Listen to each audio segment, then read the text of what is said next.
there's a story of a young man. He just graduated seminary.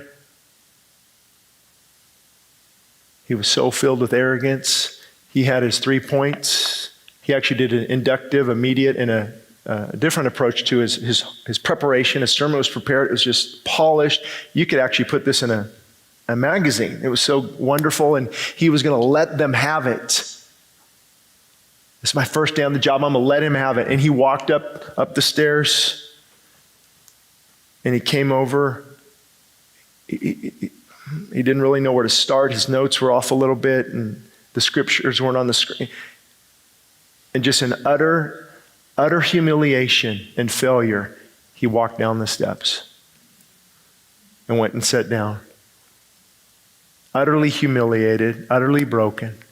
And the old elder next to him, he said, "Young man, if you would have went up the steps the same way you came down, you would have succeeded. If you would have went up in that brokenness and humility and saying, God, if you don't move, I'm lost."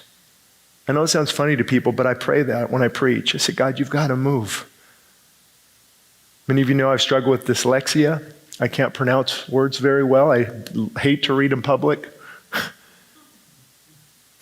But I see now that it's through that God gets all the glory and all the credit. The greater the brokenness, often the greater the anointing.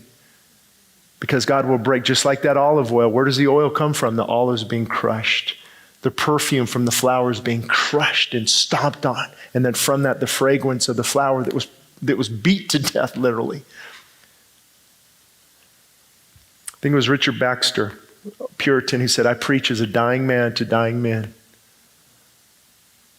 Most of the pastors know that, especially in this room. We preach as dying men to dying men. Humble and broken before Him. But just remember, God does the opening, you prepare the soil. So there's a cost, the cost of humility. Let me just mention why this is so important, because we come in, we judge worship. We judge the appearance of others. We look others up and down, looking for any sign of carnality. We are eager to show off our theological persuasions and debate.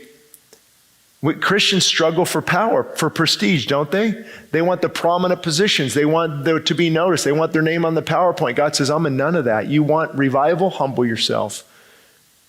Pastor, you want to grow your church? Empty yourself. Stop worrying about numbers. And stop worrying about the glory of God. So there's a cost of humility. There's a cost of holiness. Oh, I could preach a whole sermon on this one.